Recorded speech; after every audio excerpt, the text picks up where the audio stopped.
cleansing of the temple was perhaps the thing that finally sparked the leaders of the Sanhedrin and the temple to have Jesus arrested. Now, who did he drive out?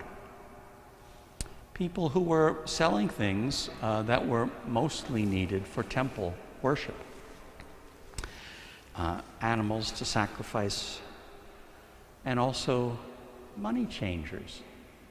Roman money was not allowed in the temple because it had an image of Caesar, who claimed to be a god.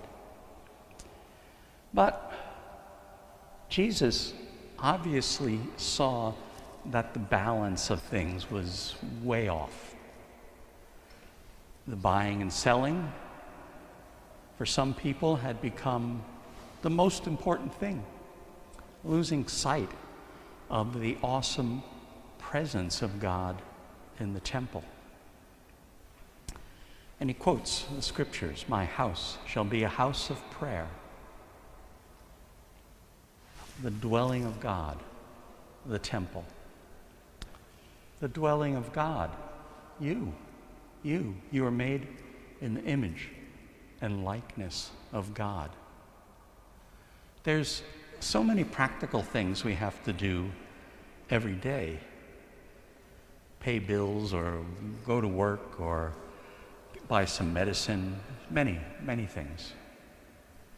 But there's also things that we do that might have some importance, but if we give them too much importance, they distract us from our lives.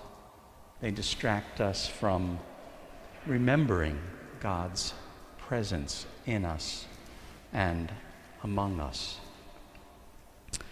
So a thought for the day is your temple, you, made in the image of God. How's the balance in your life? You're here for Mass to pray. That's a big, big plus. But take a look at your life all around.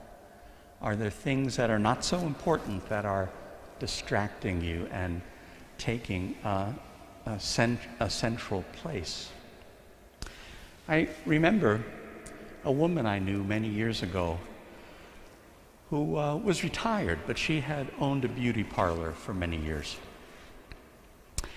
And one year in the late winter, I noticed that Lucy looked a bit different.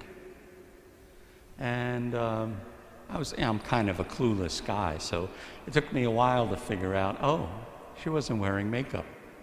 Her hair was done much more simply. And I found out when she shared about it at the prayer meeting that she had given up her morning hair and makeup time during Lent so she could spend that time in prayer. Now, all that beauty work, it gave life to Lucy. It helped her present herself for the day. But for that time of Lent, she said, no, my time with Jesus is more important. And where am I going to get that? By letting go of something else. So be God's temple. Be a house of prayer.